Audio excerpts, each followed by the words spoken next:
I feel so. I think they could if they want to. It's just that last game it was because 3 of their cores were super greedy, right? We got Necrophos, Wraith King, and also Quas Exalt Invoker.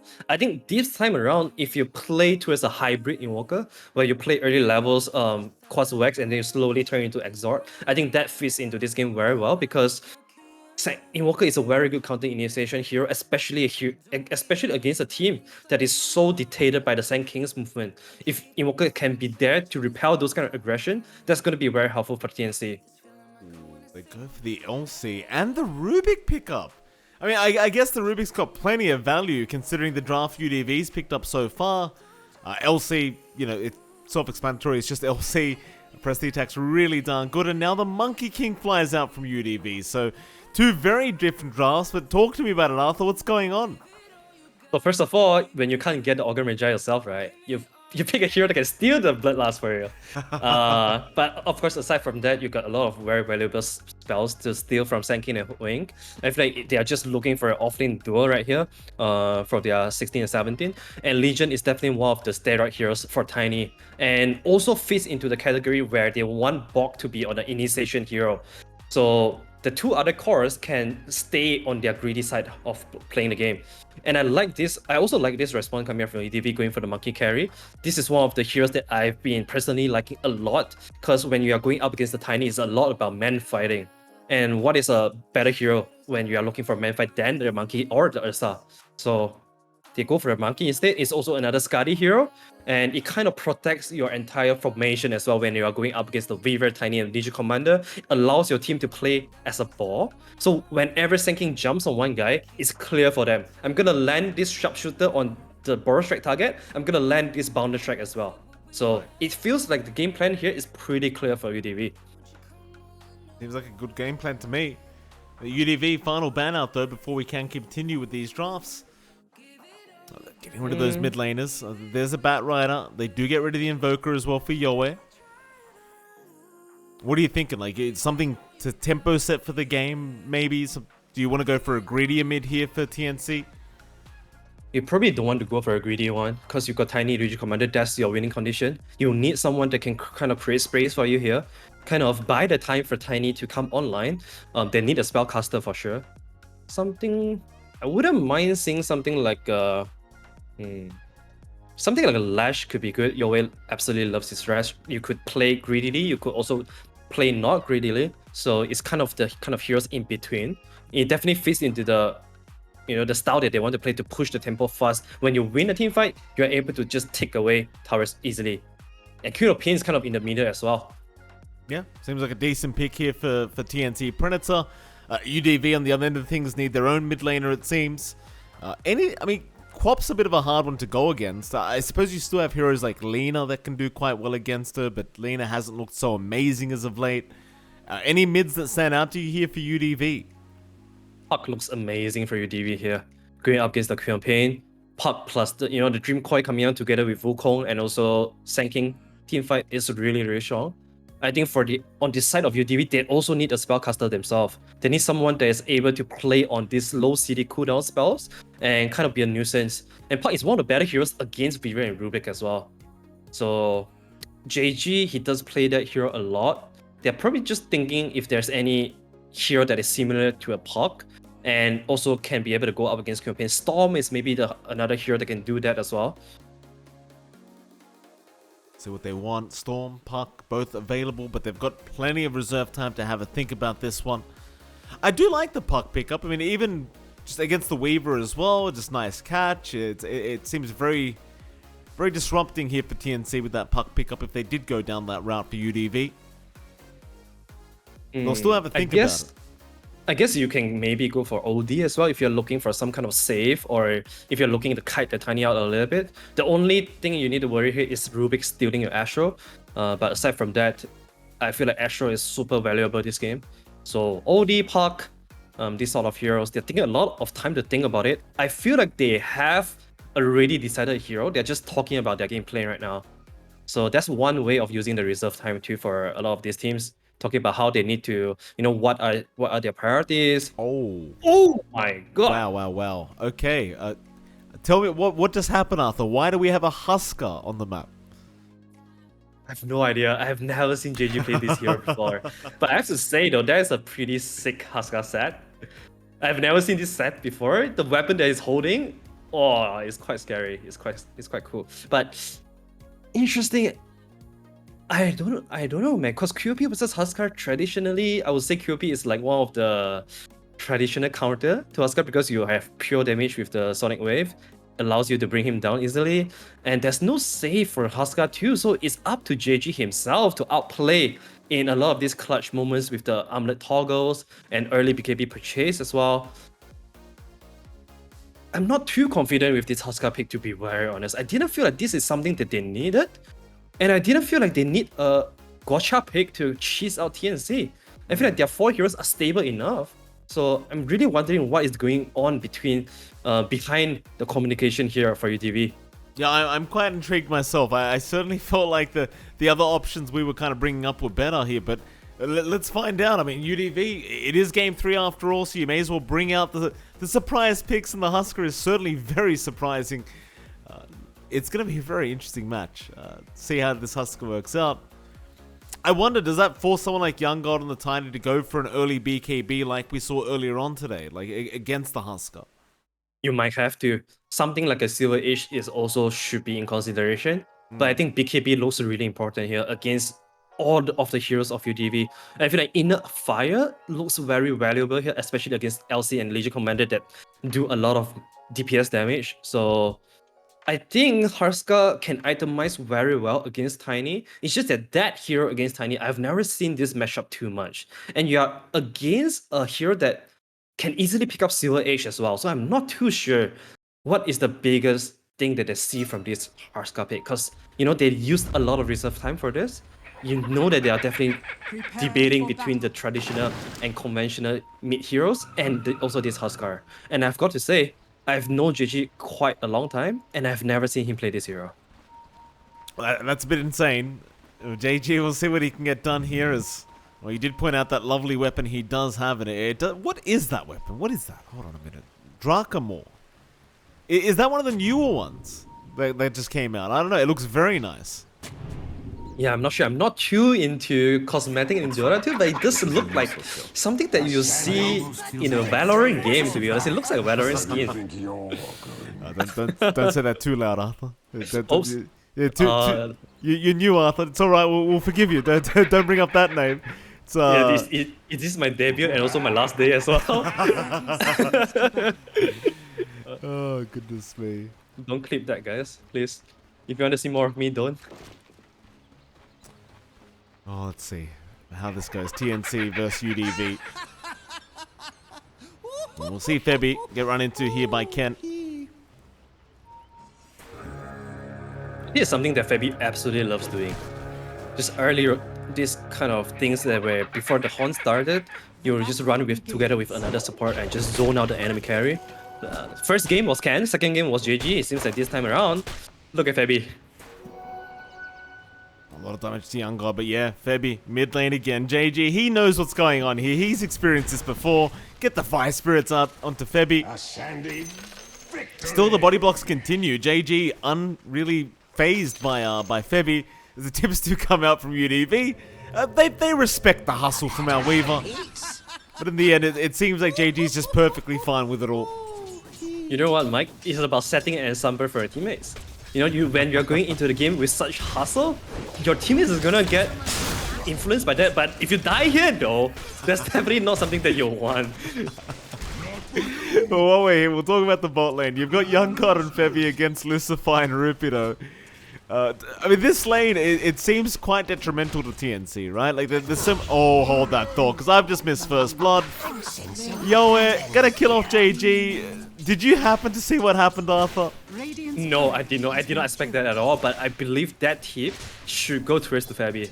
It was Febby's early game hustle that created this killing opportunity for Yowie. Because that was 300 damage coming from Yowie for JG. That is definitely quite a big contributor to that. Well, speaking of the devil, Febby does end up dropping to Rupido and Lucify, so as you compliment him, he does die. Bit of caster curse coming out from you now, Arthur. Very, very good to see. So, yeah, I mean, I agree with you. I guess Febby did set up that mid kill there onto JG. Would have loved to see exactly what happened, but I imagine JG just went a little bit too forward. And speaking of this matchup, Arthur, I mean, the mid lane, this Quap vs Husker matchup, who's meant to have an advantage? I think QB is a much better laner right now against the Husker because when you max out the Shadow Strike, you're able to zone out JG, and also thanks to a heal, you don't really mind trading hit with the Husker anymore. And not to mention when you hit level 6, it's just a pretty big window for you to get a kill on JG with the Sonic Wave. So I would say it's pretty QP favored. So that's why I'm still scratching my head to try to understand this Husker pick. I know it's rising in popularity. We're seeing more and more in the EU region right now, either in safe lane or mid lane. Oh, but look at bottom side though, Rapido. Gonna go down. Fabi able to return the favor here onto that Sand King. That's gonna feel very nice for him. Plenty of damage flying out, plenty of action so far. 3 kills in 2.5 minutes. Much more quick than the previous games we've been watching, that's for sure. And while we do have a chance, Arthur, we should look at that top lane, because Carlo is there on that Rubik with Bok against Ken and Teehee. And speaking of, it looks like they are going to try and make a jump in, but Lift was there from Carlo to save the day. This lane, it does feel like it could be pretty rough for TNC.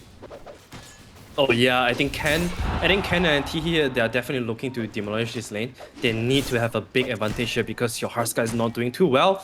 Your Rapido, your Sand King is also not doing too well. You know, all this side lane, the mid lane and bottom lane is heavily in favor for TNC. So this top lane, not only they need to bring this to 60-40, I think they might have to push it to 70-30 to kind of balance it out. Because so far, if you look at mid lane, JG, 5 last hits in 3.5 minutes. He's having a very tough time, and I'm kind of seeing exactly what Yo is doing, just really abusing that Shadow Strike to make this Husker second guess everything he's doing in the mid lane, and this is just a whitewash. And this goes back to the weird kind of Husker pick, right? Because they could have gone the safer route in something like the Puck, but they wanted to get a little bit cheeky about it, and well, so far it is certainly not looking to pay off here for UDV. The risk is so high though for you to go for a cheesy pick like that, because first of all, JG is not known as a Husker player, and you know what about Husker is, when you're playing against a blonde tier Husker, oh hold on, because of this fight, should be able to get out. He's But fine. yeah, my point is when you're playing against a bronze tier Husker, you normally are not so scared. But if you're going up against a platinum or master tier Husker, that's where you are a little bit afraid. Yoe, he's so confident. JG gonna try and fight back, but Yoe's got him. Eventually the Quap will die. So it is gonna be a bit of gold going back the way of the Husker, but he gets 0 XP out of that. And in the meantime, Febi's ended up dying to the Dire, the tier 1 tower. Fair enough. But it does seem like this mid lane, it continues just getting worse and worse for UDV. Like, it's just not gonna get any better. No, it's not going to get any better. I think once QP hits level 6, Husker might need to go back to the jungle right now. He has the Helm of Iron Will, so jungling is going to be a little bit easier for him. But this is definitely not what you want to pick the Husker for. I guess right now we just don't really want to pick, don't really need to look at Husker too much because I think he's gonna need a good 5 to 7 minutes to recover. So the other lanes need to pick it up for him, especially Ken. Because he's the only one that is really having a good lane, and he will have the power to dictate how this early game is gonna go. Look at JG, he's just gone. He's in the jungle now. He's not going to go back to that mid lane whatsoever. And so what, we've got a mid ogre now. Like, Teehee's just literally playing mid ogre as nobody else is there. Nobody else can deal with this Quap. Well, this is a interesting scenario we're in now. So I guess JG's literally just going to jungle the rest of the laning stage. Look at Fabi though. He knows that he doesn't need to stay on bottom side. He knows that JG is back to jungling. So he's just being a nuisance right here. He might actually get a lucky kill on JG if he stays long enough. Yeah, even 3 heroes from TNC around, just looking around for this Husker. Radiant's courier. JG will keep at it. Teehee will stick around the mid lane as Febi will walk right past, and here comes Carla. They are literally going to follow this Husker and just annoy the living crap out of him, and you love to see it. No jungling in pro matches, they say.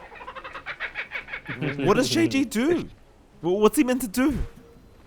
Oh, hold on though, because top lane. What they got? Ken? Nah, he's fine. Yo, it. Might be able to turn back around, but no. Instead, runs back to the mid lane with this haste rune. Maybe be able to set up onto Teehee instead. On this ogre.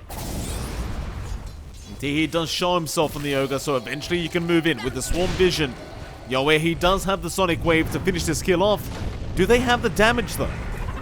It actually doesn't seem like it. This Ogre is perfectly fine, and Teehee will continue being the mid laner for UDV.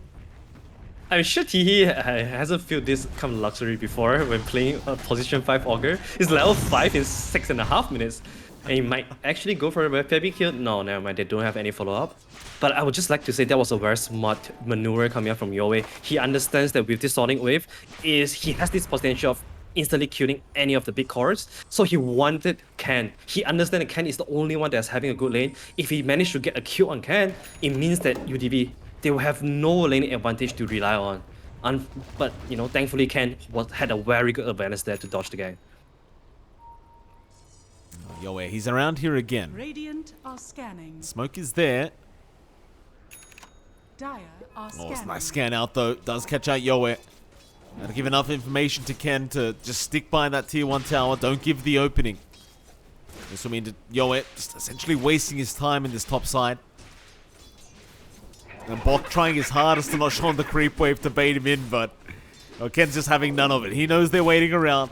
He'll wait for the Quap to show back on the map before he gets back in. There we go. He'll just go by the tier 1 tower. Can they dive? I mean, it seems that they want to. Jewel is there. They'll make the dive in. They were so patient, but it may amount to nothing as Ken. Never mind. He's still alive. He's going to kill Bok off instead. And they're on to Carlo now. Teehee with the rotation may be working out as Carlo. He's going to be fine to TP away, but Ken will survive. Oh, this is where you can tell TNC they are losing their patience a little bit there. They were smoked, so that was the second attempt for Yoe to bring down Ken. And it felt like they're having this pressure that they feel like they need to force things to happen. It feels weird though, because the status quo of this game looked pretty good for TNC. Young God is having an absolutely free farm. JG is having some, you know, he needs a lot of time to recover. So it seems like TNC, they're not happy with their status quo. They wanted to push things a little bit forward.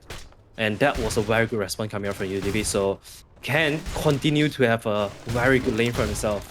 So once again, it's really down to Ken to make things happen, which is something that's really, really risky for a Monkey King. Because if you die one time, you're gonna lose the lead very hard. Still, maybe TNC just gonna hold back a little bit, play the patience game here. And on the bright side, Young God has been freely farming on that Tiny, so he's having a very good time. But so is Rupido. On the Sand King, not struggling whatsoever. He's having a very good bot lane. Meanwhile, mid lane, they've got the Ogre. Teehee, who's the substitute mid laner right now, is going to die. He's unable to get himself out of there. It looks like JG's going to show his face back up in the mid lane now with the armlet up. In fact, it's really ironic seeing an Ogre, a support Ogre, being the same level as this mid Husker. I know, right? Husker haters right now that are watching this should be chuckling. But Amulet right now on hand for JG. This is gonna make his recovery a lot easier. He could start doing Ancients a little bit more efficiently as well. But if you look at the vision that TNC has though, basically all the jungle spots that JG will go to are getting scouted by the fantastic observer here coming out from Fabi. And this is once again just one of the advantage that you can have running a Viver position 5. Very, very strong, just being able to Sakuchi across the map undetected and getting those wards down, that's for sure. Top lane. Oh, Bok, he's in trouble. Jingu's going to be there into the Boundless. Bok, he'll try to press the attack, but it's all too late. Instead, though, mid lane, JG. Oh, this is what you get. When you return back into the mid lane, you might just drop, but no. He's all right. Armlet toggles are there, and he'll survive another day. So it seems like all he needed was that armlet, and he'll be fine for now. Radiant structures are fortified. Alright, that was a big commitment coming from TNC that didn't result in anything. They were really hoping to get down JG and then make use of this catapult wave. Oh, look at Carlo trying to go for the cheeky kill. Thanks to this observer behind. Oh, Fabi. Yeah, try again. JG still alive. In the meantime, Rupido, he'll make his rotation with the Burrow Strike, but now the Jewel's out. It should be some free Jewel damage and they'll get it. Ken even showing up though with the Boundless, and the Wukong's command does find Bok as a trade. They'll get something for their trouble. Oh, but a nice spell stolen here by Carlo. He's got the Sharpshooter. Oh, now they have their own combo as well. Duo into Sharpshooter. You can always rely on that. Also the Sonic Wave as well. now they have a pretty good window for them to bring down, a pretty good tools, I would say, to bring down the Huskar. So JG need to be very careful right now. But I would say UDV, they managed to turn this around quite well. They weren't panicked. They were slowly talking about their way of coming back. And Beaver is gonna dodge a gang there. Nice little time lapse away from Febby. Mid lane's been pinged down again. TNC secure the haste rune for themselves, and with this creep wave, they can slowly try to pressure. The JG does show himself again, but he's bulleted out every single time he does show. I wonder if this is really detrimental to UDV, right? Because Rupido, who was having a great lane down at the bot side of the map, has kind of been roaming around the mid lane a lot, quite a bit recently, and he was so close to having that blink up early. And now it feels like it's just been kind of lagged out a little bit. Yeah, that's because TNC, they are always threatening this mid lane, so he kind of has to be there to defend it. And now, he has to go top to defend this as well, so it's all about running. Oh, the double board strike though. Very nice. Be fine. Just defending that top tier 1 tower. Meanwhile, JG! Yeah, he copped the sharpshooter. Carlo's got him. Very easy kill once you land that. And once again, man, it's all set up by the observer ward put down earlier by Febby, about 5 minutes earlier. So very good job. This is why we always say vision wins the game, clean support wins the game. Obviously not so applicable in pubs, but in competitive games, it is definitely the case. Certainly so. As Lucifer shows bot lane, Carlo's got that sharpshooter back up in 9 seconds, so I wonder if they can set up for a kill here onto Ken. It's a hell of a lot of damage with that sharpshooter, even at level 1. Looks like they won't find their opening though, so Carlo, he'll leave for now. Meantime, Ken, actually going for a Battle Fury build up in this Monkey King is... I don't know, do you think that's the way to go here? I think it's alright. I think he's trying to become insurance for a team. Top lane though, Bob, he's gonna go down. Just gets destroyed. Very easy combo with the Sand King and the Hoodwink. But going back to the Battle Fury, I thought they might go for a bit of earlier itemization, but they seem to be comfortable just going for the late game with the MK.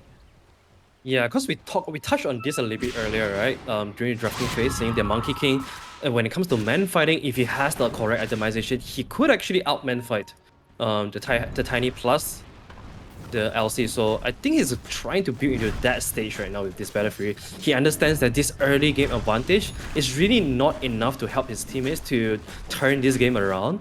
Even if he go for a diffuser blade or anything like that, it's just gonna put himself into risk trying to salvage things. So might as well just go into the Battle Fury and play for a long game. And meanwhile, top lane TNC dropping yet another hero again. So far we are seeing this connection between pulling and sinking very well.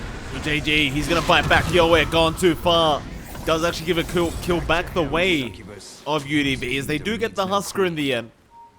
I suppose Yoe getting the kill first does kind of help his cause, but I don't know. It feels like the Quap is much more valuable than the Husker right now, and maybe dying like that, maybe not so well. That is true. The only bright thing is he didn't need to use the Stolen Wave for the kill, so they'll still have a big timing after he respawn. It seems like there's another smoke again. UDV in this series, they've been super active in terms of early smokes. It seems like they're smoking at the double or triple rate of TNC. They are. Into that Radiant Triangle they go. No one around to really gank up yet, but they can just wrap around into the mid lane where Carlo is showing with the Fade Bolt. And in they go. They want to move in. In fact, Yoe gonna TP in at the exact wrong time. It seems they jump in. No. Blink and Burrow Strike. Press the attack. Not gonna help out very much. They've got him down. Oh, that is such unlucky timing here for Yoe. That is really unlucky, but you can tell that is really smart from UDV as well. They planned for it. They slowly maneuver towards this mid lane, drop down some observer ward between the tier 1 and tier 2. And now they could dive even more. Oh, that's a great Burrow Strike out from Rupido. Onto 2 targets and they completely melt. And suddenly UDV don't look like the weaker team. There's 3 go down for TNC, and they're going to be able to find a tier 1 mid tower out of this. Are they gonna go rush after this? Maybe not. I think they stay for the T1 tower, meaning that they won't have the window for Roshan. has fallen. So, alright, he's just gonna stay there for T1 and a couple of kills. Very big momentum swing though. Because so far, before that, TNC was the team that is kind of dictating how the game is supposed to go. But this back-to-back death on Yolwei is really hurting a lot. Not to mention, Ken, Battlefield completed. Been chased down as we speak though, Ken. Oh, nice spring away. He might just be fine, and he is. Fairby, I mean, he'll get the vision on the Monkey King, but oh, wait a minute, Carlo. Now with his own tree dance, he's going to keep chasing as Ken is still dropping quite low with the Sonic Wave. They'll have enough. So Battle Fury online, but they do still get the kill onto the Monkey King just as he picks it up. That's a valuable one. For sure. And instantly, you see the scan coming up from Radiant side. They understand that, oh shit guys, we're so far away from Rush Pit. They're getting a little bit, oh! Yeah, Rupido, he's too quick. They have the vision there. So Fairby does get scouted out. Now Young God trying to take those stacks ASAP, but he's going to have to leave a couple of the big creeps behind. I guess it's one of the real strengths about having the Husker in your draft, right? Like, you just always have that threat of Roshan going on when the Huskers missing. Yeah. Oh, look at Carlo though. He was able to make very good use of this tree dance, planting a very good uphill ward here. So if UTV wants to smoke around this area, they would know. And there's a blink dagger on LC as well, so this is their timing. Here we go. Oh, JJ, he's been scouted. Carlo, he's got all the vision in the world. Rupido does jump in onto Fairby. Carlo's been very patient here, so they're going to try and move in onto Teehee instead. Maybe just go for the easy duel victory, and that's exactly what they'll get. So JG looking to move in, does go back in onto the Legion Commander, looking to burst him down with the follow-up stun and the sharpshooter. But it's not enough yet, Bok. He does press the attack, but he still ends up dying. The Fire Spear is a bit too much. In the meantime, bot lane, Ken has been caught out by Young God. Avalanche toss is out. Have they got enough damage? It does seem like they do. So a very quick rotation from the Quap actually means they find the MK in the end. Oh, it turns out to be such a bad trade for UTV. It was going really good there. They were just dropping the Augur. Oh, top lane? Rapido? Oh, here we go again. The Sand King has been so active this game, and he's gonna find Carlo on his own. Oh, this is so much aggression right now. Trade kills after trade kills. Here we go again. Fairby has been caught out as well in the meantime. JG takes his own solo pick off down the Husker. More? He's not stopping yet, Mike. He's not stopping yet. Rapido is looking for more. This guy is hungry for blood right now. He's gonna see Young God coming in. That Observer Ward doing so much work for UDV on the high ground as they're going to try and chase him down. Young God does show himself on the creep wave, but he's past the tier 1. He should be safe. In fact, the rest of his team will join him just in case he's not. But it does seem like UDV slowly but surely might be able to start that Roshan. It's TNC. Well, they'll finally find that damn ward. So it got so much value though while it was there, I've got to say. Yeah, now both sides are kind of playing in blind. They were able to remove all of the enemy's aggressive wards there, so you have to kind of guess where are the opposite side. And one thing that is good for Queen of Pain is that he has been pushing this side in very well. So while UDV, they are all staying together, trying to make something happen, they are losing in terms of farming efficiency, but Queen of Pain on the other side is not losing that at all. So that's a very big win in terms of farming efficiency here. Two-man smoke coming from UDV. Teehee and Rapido. Moving in. JJ, I think JD's going for this Roshan this time. Sometimes lucky, sometimes unlucky. Is he? Gets the sentry ward, but no. Too obvious this time around. TNC. They'll keep working on towards that top tier 1 tower, but the TPs are going to come in, and Rupido, he's there already. Scan is out, however. They know he's in the tree line, but it's too late. The Burrow Strike is out, or is it? Young God, he had to press the attack right behind him from Bok. And on top of that, they've got Burrow Strike now up on Carlo. Very, very valuable spell for the Rubik, and we'll see what TNC can get done with this.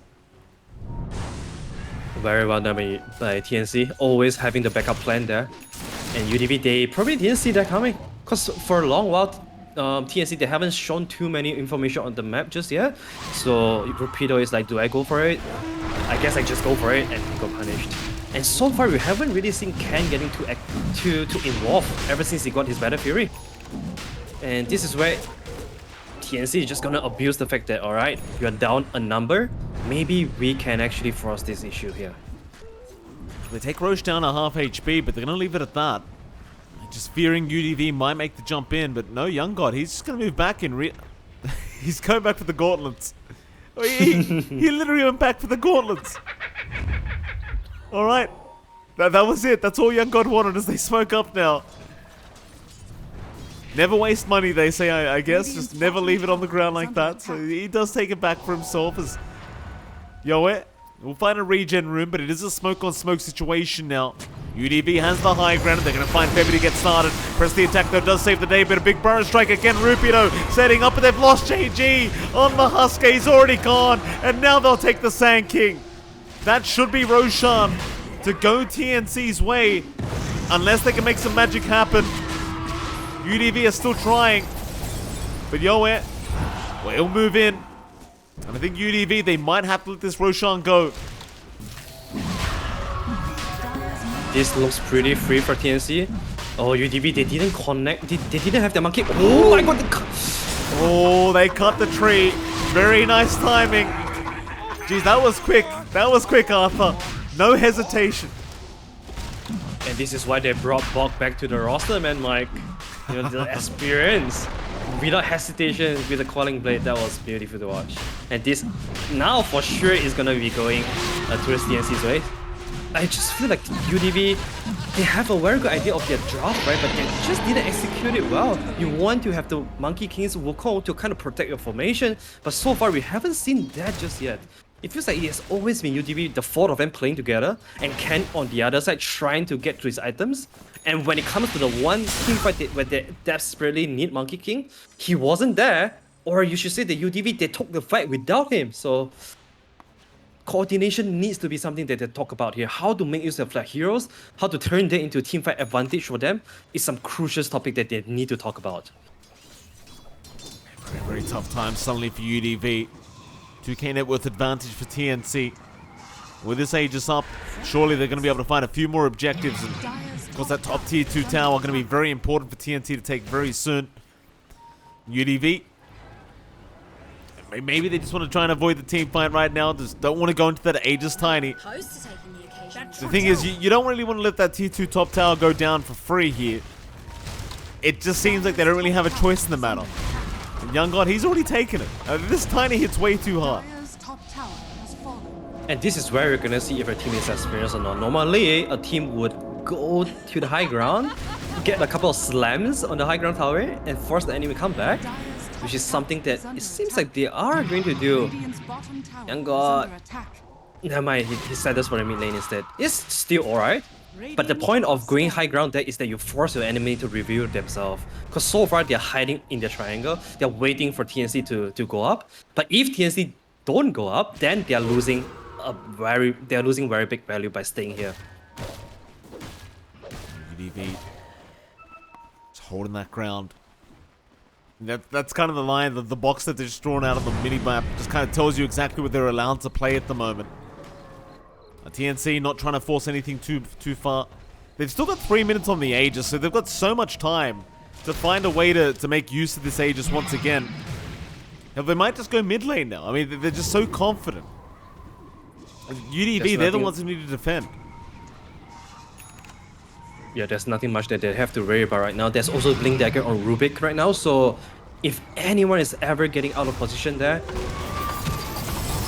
No, Balance is there, Burrow strike out, press the attack, but they've got the Bushwhack to hold him down. Now the disarm is there from the Husker, but it's not enough. Young God still walks out with his life intact, and well, that'll allow him to just get a reset going for himself, and again, I guess you could come back at any time.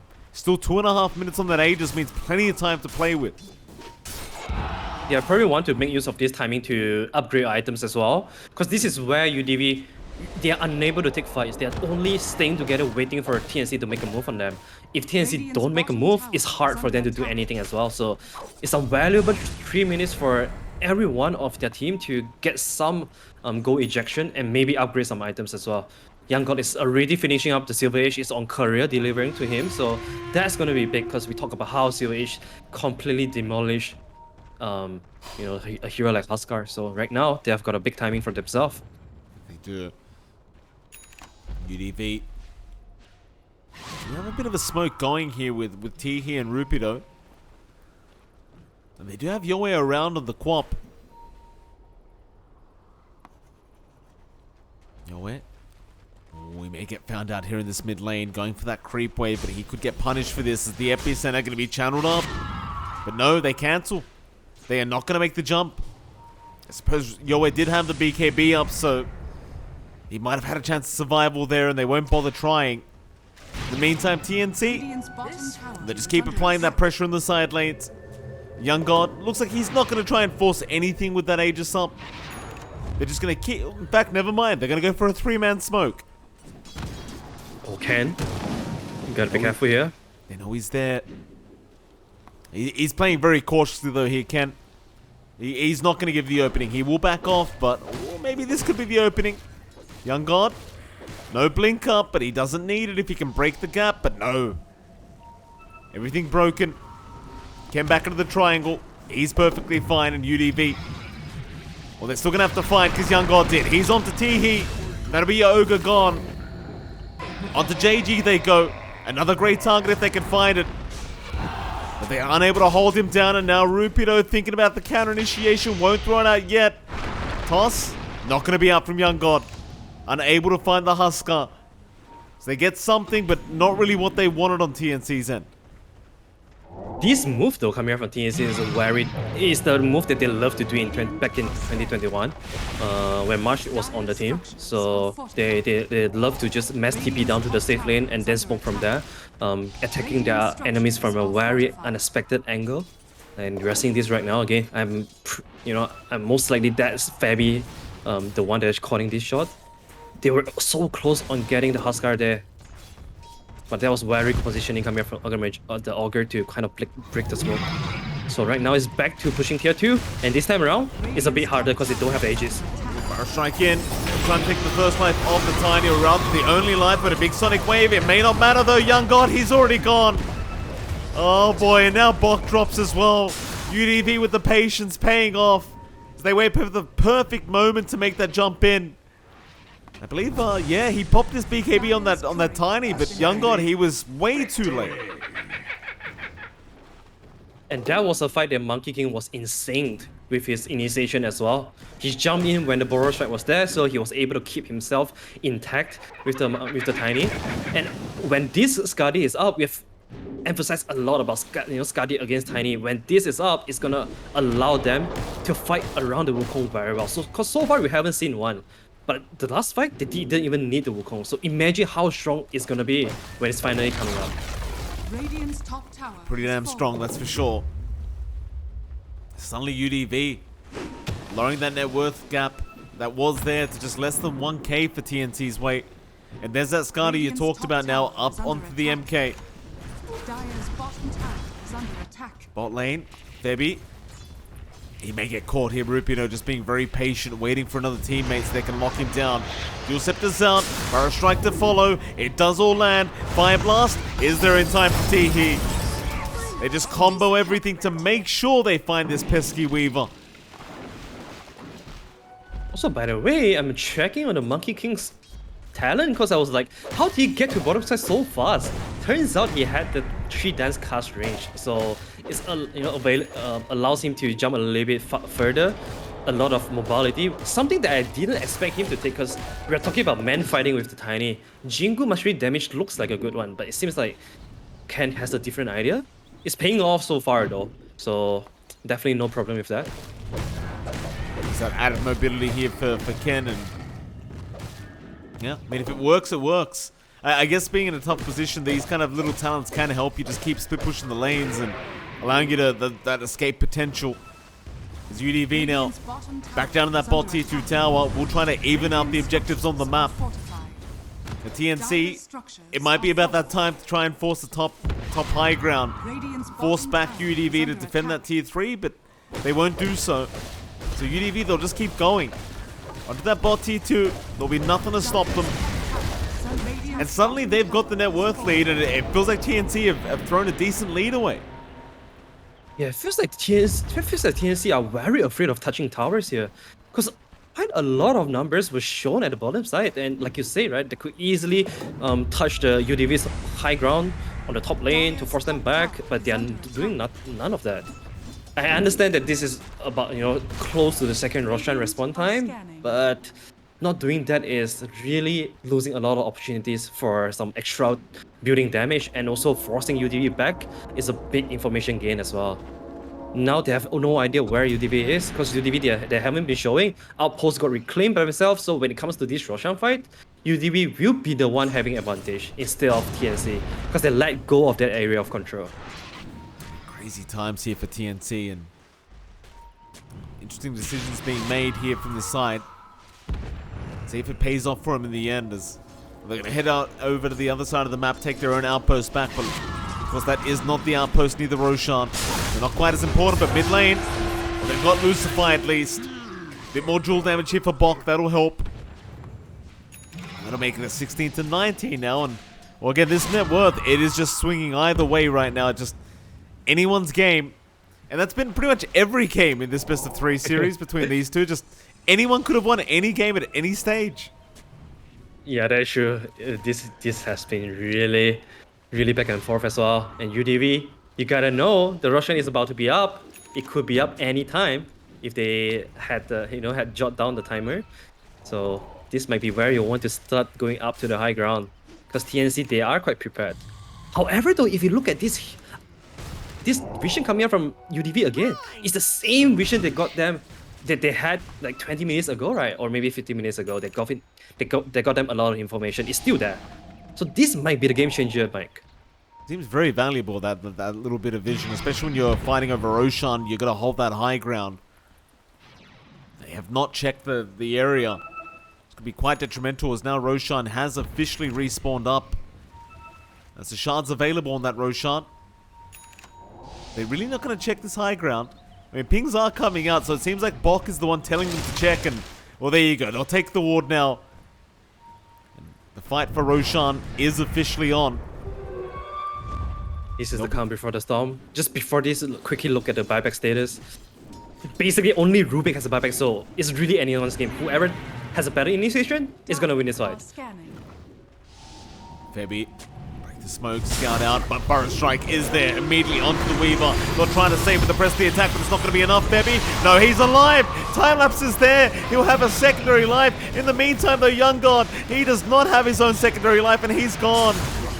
Yoet, he'll bump a BKB. He'll keep trying to kill off this Ogre, but it's not going to be enough. He'll have to TP out. And it's like you mentioned, without buyback, that might just be a free Roshan now for the side of UDV. Yeah, you have to march towards Roshan right now. 70 seconds should be enough for them. It's just that they are...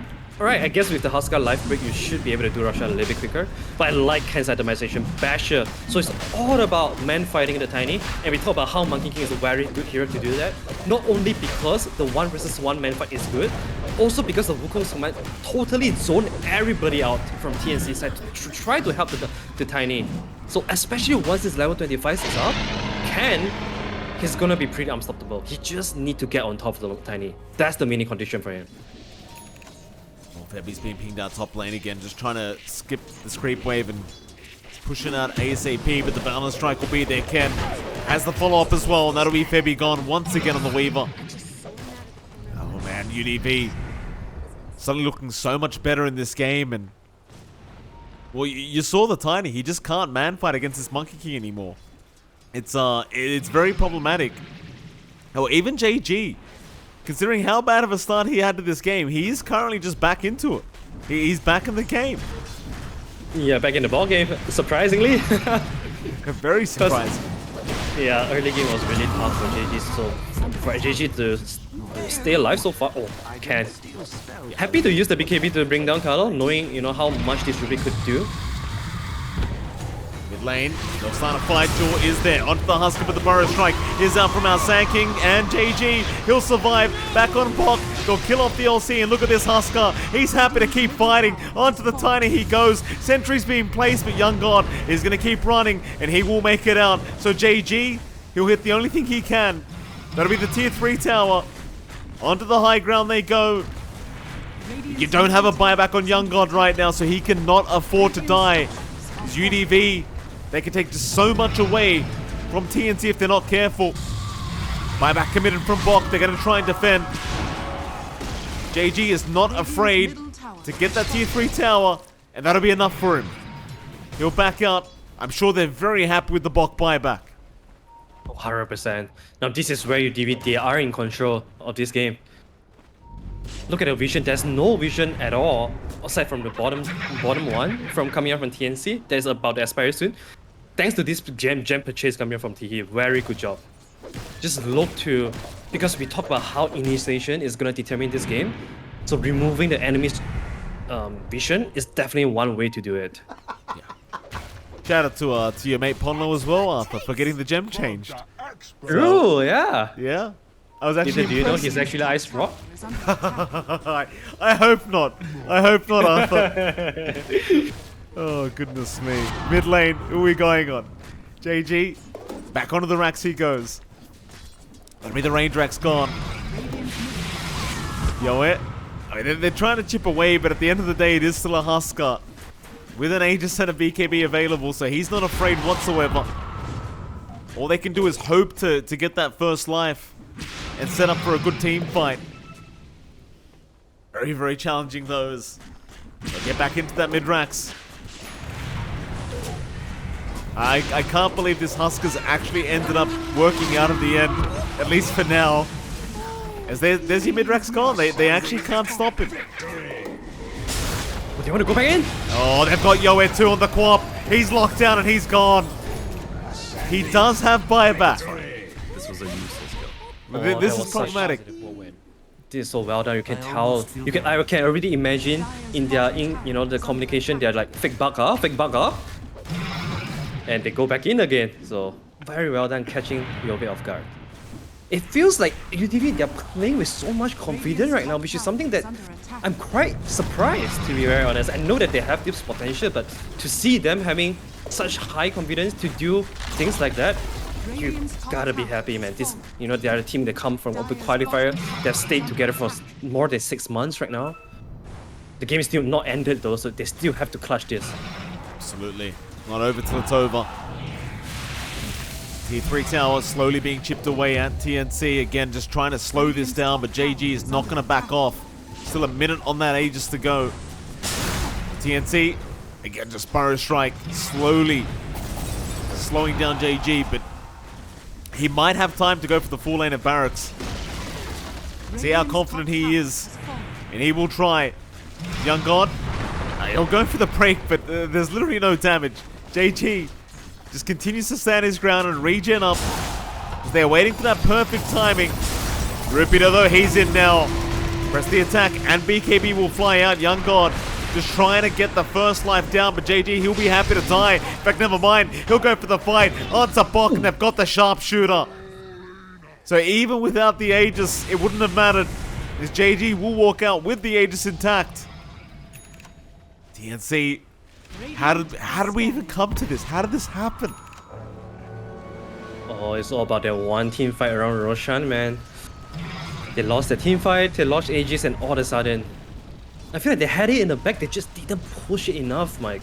And all of a sudden, they give enough space for UDV to come back. Another round of tier 3. Another round. AG just ignoring everything and hitting the tier 3. Oh, what a stupid hero this Husker is. Here we go, Bebby. Oh, wait a minute. What a big avalanche and a sonic wave out. Oh, boy. All right, they just cleaned them up. Teehee, he's going to drop. What? They just got blown up, Arthur. Aura Strike coming out of Rubik surprised them all. They did not expect this at all. Oh, that was really well done coming out from Carlo, which is why they picked him. Master Tier Rubik, this is one of his best hero, if not his best. So I think for Ken though, if he BKB and jumped in, he can easily pop the big Wukong's command, level 25, additional Wukong's command ring. At that point, they wouldn't have been able to fight back. Maybe bot lane, we've seen this one before. He'll cop the sharpshooter and he's gone. Still, it seems like TNC might have a second win as they are trying to maybe find Lucify. That is the illusion though, and there's your bushwhack out onto the Rubik. Still, T2 mid tower gone. Young God gonna try and find something really valuable out of this time. 30 seconds without a Husker. He does not have buyback. Even a refresher all being picked up on Yoe in preparation for this team fight. How much can they really get out of this? Oh, they need to get as much as they can. I think you might even want to go to the top ranks because UDV, they would not want to buy back at all. That'll be one lane of barracks. Young God, he'll try for the second. TNC, no, they're gonna back off. There's just not enough time for the secondary racks. They'll be thankful for the first. And somehow, I mean, this game's just not over. I mean, net worth is even again.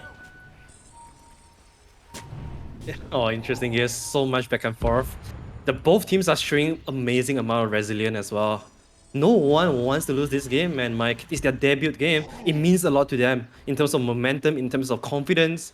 It even, affects how they are gonna approach the next coming weeks as well. Because all of a sudden you need to, if you lose this game, you gotta question your strategy, you gotta question your preparation, and all of a sudden things might just fall apart. That's a very good point. I just wonder which team feels more confident right now with their own abilities 42 minutes in. Well, tier 4 items will be farmed up for a little bit. But it seems like there might be a group up and a smoke up here from UDV very soon, as they have grouped up already. They'll go for the smoke. This could be the last real team fight we watch this game. Is UDV, they'll go right for the jugular if they are able to win out this one. Around the Roshan pit they go, into that Radiant Triangles where the line's been drawn out. At the same time, Febby has just picked up the Aghanim Scepter on the Weaver, I believe. So this could be game-changing for them. As JG does show. Young God does move in with the breakout. Yoe gonna jump in as well. Bushwhack is there, however, Sonic Wave thrown out. They've almost got the Tiny, they've got him. Young God is down. He does have buyback though. He could get back into this team fight. There's Rupido looking for a bit more in the Sand King. He's going to be able to run away. And in the meantime, Febby does get caught out on the Weaver. He is without buyback. We are still in the game. I feel like UDV, they might not want to push it, knowing the Roshan could be up anytime soon. And there's a buyback on Tiny. So I think you might want to be a little bit patient here. Maybe force buyback on Tiny and then get back. Because they do have... Oh, never mind. There's no BKB or Huskar, so if they want to go for that play, it's going to be a pretty risky one. Unfortunate for them as well, they did not see the double damage rune in time before they went to the Radiant base. So maybe if they had that, they changed their mind a little bit, but without it, they might just go back for the Roshan. And, well, to be fair, there is only 15 seconds for the next Roshan. Not that UDV know that, but it's pretty nice timing for them to go ahead and sneak it away from them, as the pings are coming out towards the Roshan pit right now. But JG, he's going to move on to the high ground. Wanting that buyback. Wanting that final lane of barracks here. UDV, they're going to try. Look at Ken, he's so afraid to hit. Even Certainly the BKB, he doesn't really want to go up. Rupido is in. Boundless Strike is there. Ken, he's made the jump in as the life break is out into the sharpshooter. They've got Carlo. The Jewel did not save the day. Maybe they can still deal with this Husker though, but it doesn't. Oh, that's a great time lapse. Febby barely saving box life. And that'll allow the respawn timer for the Tiny. The UDV do get the tier 3 tower, but now they need to run. They do not have time. Ken, he's popped the BKB. He'll try to just get out of range, but the chase is on. Onto that Monkey King as the toss is there. Onto the MK. They've got him. Ken is down. They won't be able to find anyone else, though. It's just the Monkey King, and he does have buyback. And you know what, Mike? I'm sure they are beating themselves right now. Why didn't we just go for the Roshan? Because Roshan is up, and if TNC get this, things are gonna change. Things are gonna turn it around. Oh, Rupido. Febby. It's a bit of vision here. Scans were around as well. Buybacks are there. They want to find up this Roshan. They know they can't let this one go. He's got the Ag's blessing on it as well to make matters worse. Oh, JG, he's gone in by himself here on this Husker. Risky play, but he's going to be ignored though. Rupido, he's made the jump in on the Sand King. The Yules will keep him alive for now as JG will try to get rid of this Tiny. Young God though with a time lapse. He's going to survive. He has another chance at JG. He's gone, but he'll commit the buyback. In goes Ken with the Wukong's command. They've got the Tiny down, but he has buyback. He'll commit immediately. Radiant's top barracks Neither is under side attack. can lose this Roshan right now. Radiant's top barracks has But who fallen. goes back in first? Yoe. Looking for a way in, but won't commit. So much pressure. Here we go. Link gets broken. Again. Looking for a nice target to start on. Not many buybacks left on the map right now. This is a very dangerous scenario for both teams as JG actually gives the tip over to Young God. Speaking of the devil, Young God has moved in onto Teehee. Fire Blast is there, but this Ogre should eventually die, but no, never mind, Young God. He got caught with the time lapse. It buys him a bit of time, as now JG's the one in trouble. On the Husker, he's gone. Oh, that was the wrong time to tip JG. They do kill off Rupido as well. There's two down without buyback, and suddenly TNC are back in the game. Oh no, UDV, the decision making, man, they didn't have Wukong. They couldn't take fight without Wukong right now. It's too big of a factor for them to let go. Oh my goodness, what a series it's been. I don't know, Arthur, can they defend? It's 3v5, can they defend? Alright, so we are seeing Arcane Blink on Monkey King. Whoa. I'm not sure if this is the item that you want though, because it doesn't give you that. What do you call that anymore? You don't have CDR anymore, and you also don't have the animation speed anymore. So I'm not sure what it's looking for here. I know what Young God's looking for, and that's a tier 4 tower and a win. That'll be one tier 4 to drop very, very soon as the glyph has been forced out on UDV. They're going to try their best to pre-skip it. Yoe, he's jumping in. There's your duel out from Bok. No more games as they just try to delete this hoodwink, and they've got him down onto the second tier 4 tower. Ancient exposed TNC. They are going to take this game, number 3, and they'll get a 2-1 victory over UDV. And what an outstanding series it was, Arthur. So back and forth between these two teams, but TNC managed to barely take it out. Wow, this is where you can really tell experience comes in when you're back against the war mic. For UDV, we keep saying, right, the Roshan is about to come up, but they chose to take a fight in the base of TNC where they have the buyback advantage. And all of a sudden, everything just collapsed at that point because oh my god, Young God, the biggest thing here is that Young God didn't have to buy back in that fight. So he has the buyback advantage over Ken. And because of that, during the Roshan pit, Young God can go all in that fight and Ken couldn't because he bought back earlier. And that's gonna pain UDV when they go to sleep tonight because it's pretty late right now. And wow, such a painful loss, man. UDV were so close of getting such a big and clutch win for their team. And TNC, I don't know what to say, man. I feel like this is UDV's game to lose. And TNC, they were really resilient in coming back to the game, and you have to give them credit for that. Oh, yeah. But man, it's quite insane to know that this series could go so tight. It is. You wouldn't expect it going into it, but man, excuse me, it was a very, very close series, and I can't wait to see who we've got for an interview here from TNC. I imagine they're shaking a little bit after this kind of series. It's one of those very high-pressure moments and a great comeback in game number 3 of all things. We haven't got anyone quite yet, but hopefully very, very soon, as we've got a couple questions to ask. How are you holding up, by the way, Arthur? Well, what time is it for you right now? It's 12:10 right now for my side, so it's all right for me. I think it's harder for you because I believe it's 3 a.m. on your side. 3 a.m. That is correct, sir. Hey, I mean, at least we got great Dota to keep us awake. Yeah, that is true. Oh, this game though is so close for my comfort. I think it's for the same for the TNC as well. I really want to ask them if they expect this kind of intensity coming up from UDV, because UDV, they are rather new team, and yeah, TNC, they're definitely hoping to go back to Division 1. This is definitely a very good start, and you love to see teams pulling out clutch wins at the very last moments like that, because that was a very tough comeback to perform. And it seems like this is just the magic that FAB has, right? before that, in the previous TNC edition where he was the coach for March, they were also having this kind of resilience. They were one of the best team to come back from impossible situations, and seems like right now they have the magic again. Oh, they certainly do. Certainly do. Off to a fantastic start here, TNC, as we are still waiting for... There we go. Young God's coming in to have an interview with us, so I'll drag him in just one moment. Hello, Young God. Congratulations on the victory, sir. How are you feeling? Me? Yes, you. Yes, you, Young God. No, it's COA. Do I open my video cam or no? No. You just Okay. microphone is good. That's okay. Good game. Yeah. Pretty close game. We played the right Dota there. You certainly did, Young God. Were you expecting such a intense battle from UDV of all teams?